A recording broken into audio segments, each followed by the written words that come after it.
Laci Denise Rocha was born May 4th, 1975, in Modesto, California. She was born to Sharon and Dennis Rocha, who had met in high school and were high school sweethearts. Shortly after, they had their son, and Laci came after. Sharon said in her book that she named Laci after a pretty girl she met in high school. It was also said that Laci was a very happy baby. It was said that Laci and her brother mostly worked on the farm when they were kids, and Laci became infatuated with gardening and planting and any kind of plants, and she just loved flowers, her mom said, and that's what they loved to enjoy to do together. Sharon and Dennis divorced when the kids was young. It was said that Laci was around 2 years old, as seen pictured here. Sharon ended up moving to Modesto after the divorce, and the kids would visit their father on the weekend. Sharon went on to marry Ron Grantski, who helped raise the kids. Laci was 2 years old when they met. Around this time, Dennis also remarried, and the kids ended up gaining a new stepmother named Amy Woodward and a stepson named Nathan Hazard. It was said that Laci cheerleaded in high school, and she graduated from Thomas Downey High School. She then attended Cal Poly University, where she majored in horticulture. One day she went to visit a friend at Pacific Cafe. There she met her friend's co-worker, Scott Peterson, in mid-1994. It was said, Laci being the person she was, that she made the first move by sending Scott her phone number right after they met. She called her mom immediately that night to let them know that Scott was going to be the man that she married. Scott called Laci and they began dating. Scott ended up calling Laci shortly after she gave his number, and their first date, they went deep sea fishing. But during the trip, Laci got extremely seasick. Just to give a little background on Scott Peterson, on December 20th, 1945, Scott's grandfather was murdered for $200, and his wife was so distraught that she had to raise her 4 kids by herself. Now, one of her kids was a girl, and Jackie was her name. Jackie was 2 years old at the time that her father died. As Jackie grew older, her mother ended up having a mental breakdown because of her father's death, and she put all of them in an orphanage. At 13, she was able to come back and live with her mother. And on January 17th, 1962, her mother died. She had a son named Don in 1963. Jackie did, and gave him up for adoption. Then she had a daughter named Ann in July of 1965 and put her up for adoption. She ended up getting pregnant and having a son named John, and she ended up keeping him. Being a single parent in 1967, she had a dress shop, and her son would go into the dress shop with her like all the time, and they said that she never really paid much attention to him. Like, basically, she more worried about the shop and everything that she did there. Now, it is said that his needs would be overlooked, and she met Laci Peterson, who was a divorced father of 3, and he basically grew up poor and was really ashamed that he grew up poor, so he would try to keep up with the Jones. Basically, he was one of them people that bought everything. Even if he couldn't afford it, he would buy it. He would just life of luxury, try to buy expensive cars, homes, all kind of things. Lee was described as a private person. He didn't really like to show emotions. It was said that he was introverted, and he didn't like interacting with his kids, which caused his first divorce. So basically, he didn't even like dealing with his own kids, which is crazy. So Jackie and Lee got married, and Lee ended up adopting John, Jackie's son. And a year later, on October 24th, 1972, Scott Peterson was born. They said Scott was born by a C-section and put on oxygen because he had pneumonia. He was called the Golden Boy and was said that he was Lee's favorite. He was always carried by someone, so he started walking at a late age. In 1974, they moved to San Diego, and basically his dad would end up like taking him to work with him, babied him, did everything with him, and kind of turned him into like a grown little man. And their son John around this time ended up getting in a lot of trouble in high school, so they disowned him and didn't want nothing to do with him, made him move off with family. It was said that they put Scott up on a pedestal, and it was also said that it was a very toxic family environment. Basically, that Lee didn't really like any of his other kids, and he basically spent all his time and money and attention and everything on Scott. Scott was in the Cub Scouts, and Jackie was this loving mother to him, and basically, volunteered for everything that Scott needed her to. It was said that Scott was very polite, sweet, stayed to himself, always had a smile on his face, and everybody that's met Scott had liked him. In 5th grade, they moved to a big house with a big pool because Scott deserved to have everything, his father said. And he went to Painted Rock Middle School. And it was said that he was a crossing guard at Painted Rock Middle School. And he took it very serious. Like, so much that people would pull Jackie aside and say, "Can you get him to lighten up?" And she was like, "Hey, I can't even get him to let me cross." So in his teens, he worked at a country club. He perfected his game of golf. I mean, that's not a shocker. His dad basically pushed it on him. High school, he did the golf team. He was one of them guys that would wear the polo shirts. They said he had really controlled his emotions. He was a good sportsman. He basically, when he lost something, he never got mad. He never showed emotion. Never none of that. After he graduated, he ended up, after he graduated high school, he ended up going to Cal Poly. After 2 different times, the first college he went to was Arizona State. He only went for 1 semester. Something about he left willingly because he was going to get kicked out. Then he went to Cuesta College for a little bit, and then he transferred to Cal Poly, which was said that he had a bachelor pad basically with all his friends. He was loved by the ladies because he was so sweet. He basically paid his own tuition and worked at Pacific Cafe. And that's where Laci would meet him. Shortly after meeting him, they fell in love and got married.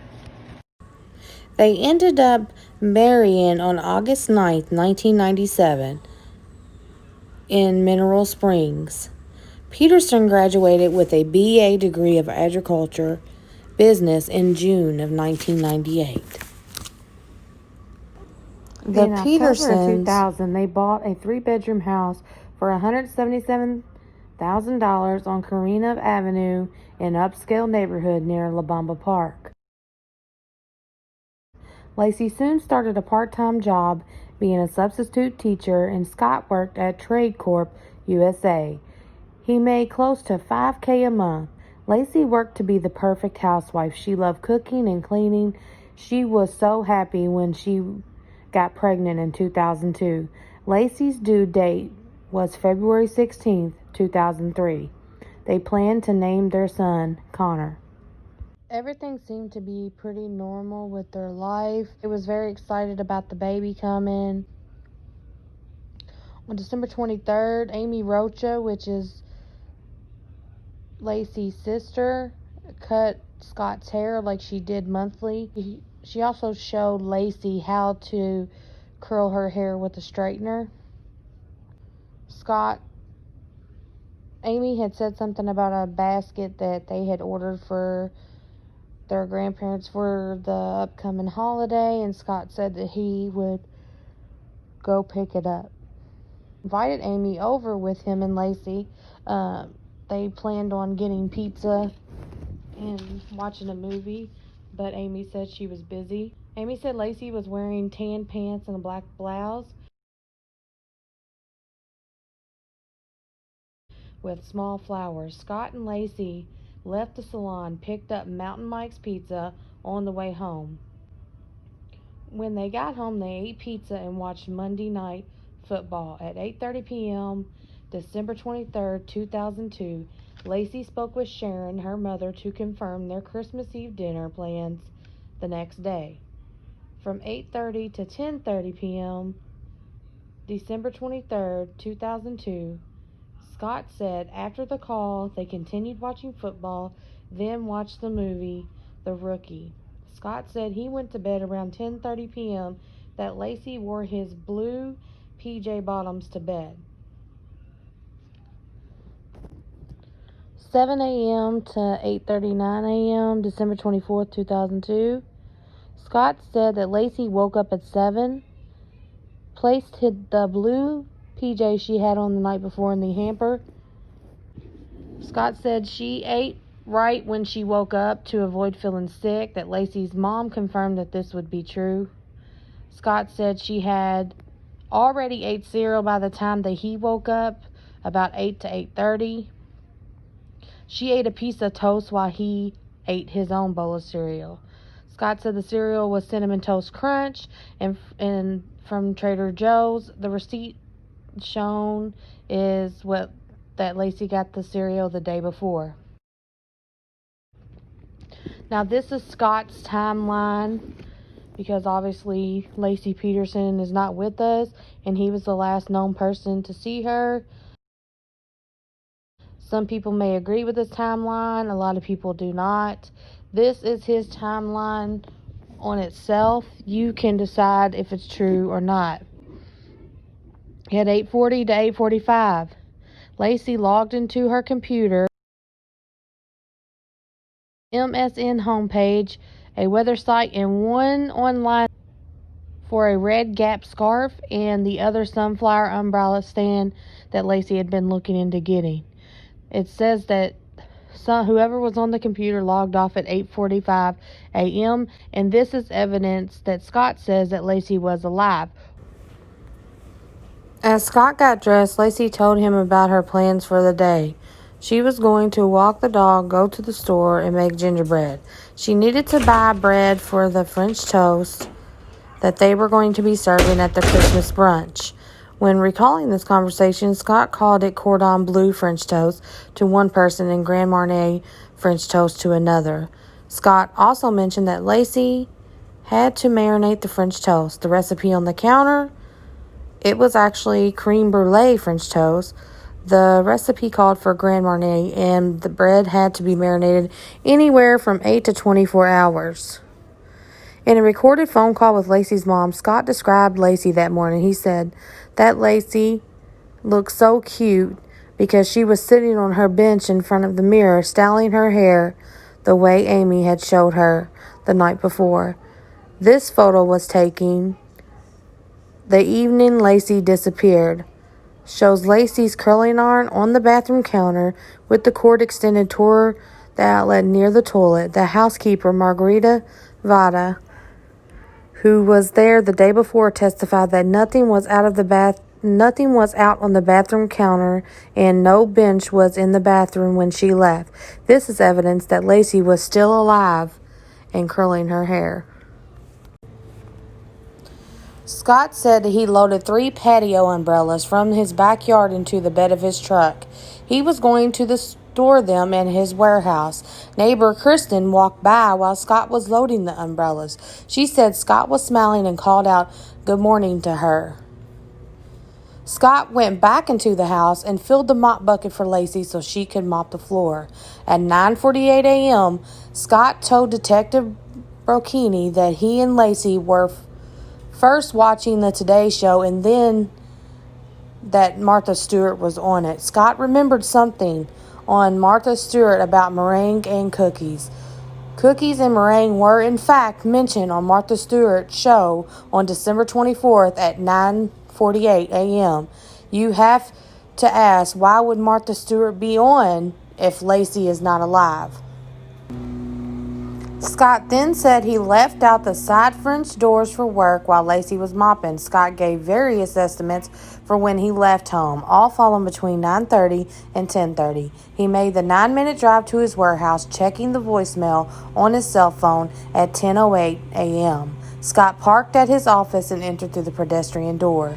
Scott told the police that he checked his email and sent one email to his boss, who had left him the earlier voicemail. Computer forensics showed Scott continuously logged onto his work computer for 26 minutes between 10:30 and 10:56. He checked email, sent email, looked up instructions on how to assemble a woodworking tool called a mortiser that he had just received from via UPS.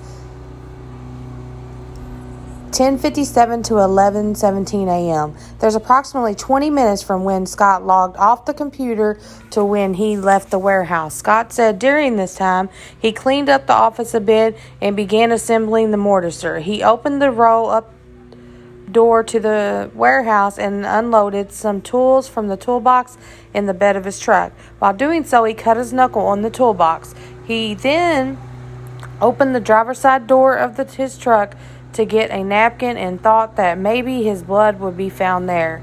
To support Scott's statements, evidence showed that Scott had just received the mortiser on December 20th, and the mortiser was found assembled on a trailer in Scott's warehouse. Forensic testing also showed that one drop of Scott's blood was on his car door. Please note that there is no room in the warehouse for Scott to pull his truck in and close the warehouse door so he can carry out criminal activity. If Scott had murdered Laci, he would have been transferring the body from his truck to the boat in broad daylight at his office complex. Scott said he felt it was too cold to golf, so he decided to head to Berkeley Marina to try out his new fishing boat. Scott backed up his truck, hooked up the boat, and pulled it out of the warehouse. He had to close it and roll up the door to the warehouse from the inside and exit back out the pedestrian door through the office. Scott left the warehouse around 11:18 to drive to the Berkeley Marina. He thought it took him an hour and a half to get there, maybe a little longer because he was pulling a trailer. Supporting Scott's statement, Yahoo Maps shows it takes 1 hour and 36 minutes to drive to Berkeley Marina. Scott purchased a boat launch ticket at 12:54. Then he arrived at the Berkeley Marina. Scott gave his receipt to the police the evening of December 24th when they asked him if he had any proof that he had been at the marina. Scott then launched his boat. Between 12:55 and 2:11, he was on the water. He told police he motored north probably about 2 miles, that he was near a little island that had a bunch of trash on it. He saw a big sign that said no landing, and there were some broken piers. He assumed it would be a decent shallow area. He had forgotten some new lures he'd purchased from a Big Five in his truck. So he used them like freshwater jigs from his tackle box. He rode them a bit, and he decided to head back to the marina because he was getting wet. Fitting Scott's description, the island described turned out to be Brooks Island. Evidence shows the trash, the piers, and no landing sign, as he said. Prosecution witness also confirmed the area to be shallow. Scott's Big Five bag containing his new lures were found by police in his truck the evening of December 24th, confirming the statement that he had left them in there. The fishing pole Scott purchased on December 20th had a freshwater jig on it, and the tag for the pole was at the bottom of the boat. Scott, in fact, was fishing out on the bay. When Scott arrived back at the marina, he said he talked to a couple of guys about fishing, and that a couple of maintenance guys got a good laugh from him for him trying to back his trailer down the boat ramp to load the boat. Detective Rick Armenez interviewed a maintenance worker, Mike, on December 27, 2002. He confirmed seeing Scott's vehicle, and the driver was having trouble backing the trailer into the boat to get the boat out of the water. Scott's estimate being at the bay for about 90 minutes From the time Scott bought the ticket to when his cell phone records show him leaving the area is about 78 minutes. From 2:12 to 3:25 p.m., Scott said when he left the marina, he called Laci at home and got her cell phone. He said he also called a friend, Greg Reed, and his parents on the way home. He said he got stuck in some traffic. Confirming his statement, Scott message was received from Laci's voicemail by Detective Al Brocchini the evening of December 24th. He said, quote, "Hey, beautiful, I just left you a message at home. It's 2:15. I'm leaving Berkeley. I won't be able to get into Vela Farms to get the basket for Papa. I was hoping you could get this message and go out there. I'll see you in a bit, sweetie. Love you. Bye." Scott's cell phone records confirmed all of the calls. 3:25 to 4:12 p.m., Scott said he pulled over for gas at the gas station in Livermore and called Laci again. Bank records show that his purchase was $3.25. Scott makes another call to Laci's cell phone at 3:52, but does not leave a message. It's a 48-minute drive from Chevron to his warehouse per Yahoo Maps. Scott estimated he arrived home between 4:30 and 4:45, which was accurate. He entered through the side gate, where he finds their dog, Mackenzie, with the leash on. Scott removes the leash and puts it on the patio table. It was discovered later that night that the next-door neighbor, Karen, had found Mackenzie in the street with his leash on and put him back in Scott and Laci's backyard.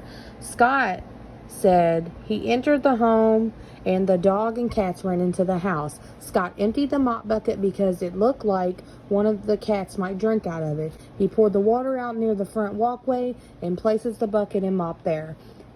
He got the mail while outside.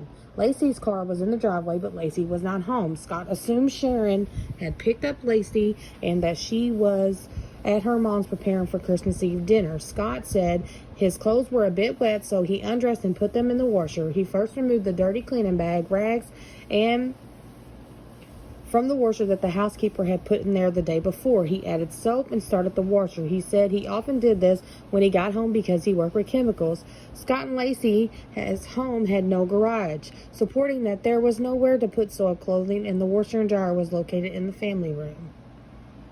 Scott said he took the pizza out of the refrigerator, poured a glass of milk, headed to the shower with the piece of pizza in hand. Officers Lannister and Evers testified to the pizza box being on the counter when they arrived at the home Christmas Eve night. Scott said he showered, got dressed, and he went back in the kitchen and listened to phone messages. He listened to the message he left Laci when leaving the marina. Then he listened to a message left by Ron, Laci's stepdad. Ron asked Scott if he could bring whipped cream when they come. This promoted Scott to call Ron in Sharon's home since he assumed Laci was already there, so he didn't understand why he said when they get there. This call was about 5:17 p.m. Scott asked if Laci is there. She was not. Scott told Sharon that Laci's car was in the driveway, but she was not home. Sharon asked if Mackenzie was in the yard, and that is when Scott remembered that the leash was on the dog. At 5:18, at this point, the search for Laci began. Over the next hour, Scott exchanged 2 or more calls with Laci's mom and Ron. Scott began knocking on neighbors' doors, calling neighbors and friends, and heading to the park with Mackenzie. Sharon told Scott they would begin calling hospitals so he could check out the park, and Ron called 911 at 5:47 to report Laci missing. Now, this is Scott's testimony on what happened shortly after. Of course, this is what he says that he did. Of course, since nobody actually knows what happens, but the prosecution thinks that all that's a lie, that his timeline was bullshit. They basically said, you killed her the night that on the 23rd, then you took her body and you put it in your car, you backed your truck in, put it in your car, and then you went out to the marina and put her into the San Francisco Bay. I find these things hard to believe because he basically was just chilling outside of his warehouse for a minute. Nobody with a small boat like he had would be sitting there with that's the only place the body would have been. People literally, when he was pulling out of the water, he was seen by multiple people, and his boat was a very low boat. A very tiny little tin boat. There's no way he could have had a body in there without other passengers and other people on their own boats, which was a lot higher, seeing it. Multiple people did say that they did not see nothing in his boat when he came back. And even 2 witnesses, which we don't know why the defense didn't, call or anything, call upon them. But we know that people had said they looked inside the boat and nothing was in there. So there's that. A lot of people said that people that believe his timeline, there's another side of that. The other side of that is what would have really happened if Laci really didn't. So there's 7 people that actually seen her walking that morning, the dog. 7 people. I don't know about you, but for me, that's staggering crazy.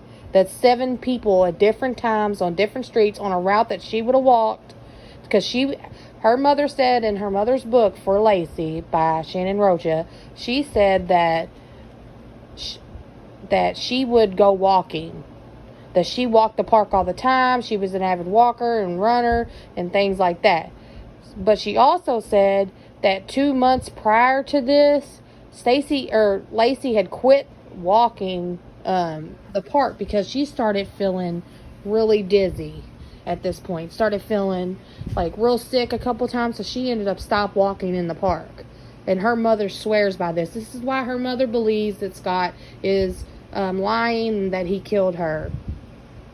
We will go more into that, the timeline. So let's get back to the timeline. The timeline, if it's true and Scott really didn't murder her, it was said that he left the house about 9:48 on the 24th.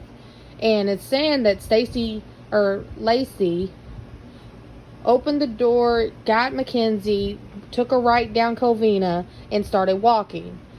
A lady and her husband, Homer and Sue Maldonado, at 9:50 and between 9:50 and 10 a.m., he said he seen a very pregnant woman in a white shirt and black pants walking down the road, and she was struggling with her dog. And he thought to himself, and the wife thought to herself, man, I hope she don't fall. The second person that seen her later on down was a man named Tony Fuentes. He's a route driver on Lamoa Avenue.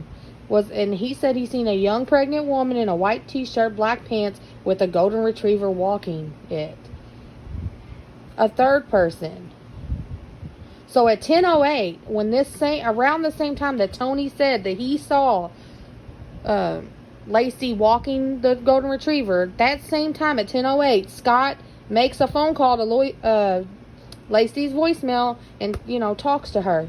That is shown that he was actually at the marina at that point. So if this is true, and we go off those eyewitnesses, which people ain't gonna lie, these are just normal people that didn't know her. Okay? So I think that they're telling the truth, and I think that Scott Peterson's innocent, and I think that these normal people walked, seen her, and at the same time he had he left the voicemail, he was talking to her, one thing after another, blah, blah, blah, on the voicemail, and then he gets off of it. The third person that seen her was a man named Frank Aguilar. He seen a very pregnant woman, he said, so pregnant that it had stopped and made him wonder, what is she doing out here without a jacket? It's cold. Why does she not have a jacket on? And he thought that, in his own head, this is how he remembered her. He thought, that poor woman, she must be crazy. She has no coat on. And then a lady that was, in the park, behind the park, there's, a hospital. And people would go and, walk down and smoke a cigarette because you had to be a little bit away from a hospital to smoke. And she said, right over the creek, she seen a short-hair, black-hair woman that resembled Laci in a white t-shirt, black pants, walking a golden retriever. This is what Laci was said to have on. The same lady in the white shirt, black pants, and I'm talking, this was televised. If this was another woman that was dressed the same way in the same area, the same pregnant and everything, I'm pretty sure around this time she would have came forward and said, no, that was me. But nobody ever did. It had to be Laci. And it's said that shortly after, I feel that nobody really knows what happened to Laci, but I feel that shortly after her walk in the park, something happened to her. She was took by somebody, and we will get more into that my next video. Think about what do you think? Do you think that Scott did this? Do you think that he deserves to be on death row right now? And which, by the way, the reason what made me pick this is because his sentence for death got overturned, but his sentence got upheld, meaning he won't be sentenced to death, but he will have to stay in prison. I think that he gets a new trial. I'm not 100% sure, but I'm going to look into it. Let me know, like, share, and subscribe to my channel. I really appreciate you guys for actually spending your night with me and talking to me, and I really appreciate it, and I hope you have a great night, and I will get back and we will download another video. Possibly Sunday, I'll put my second part of this video up on my YouTube channel. Anytime you can get on there, like something. If you have a suggestion of what case you'd like for me to do, anytime you can write me and let me know which one you want me to do. Thank you guys. You have a wonderful day.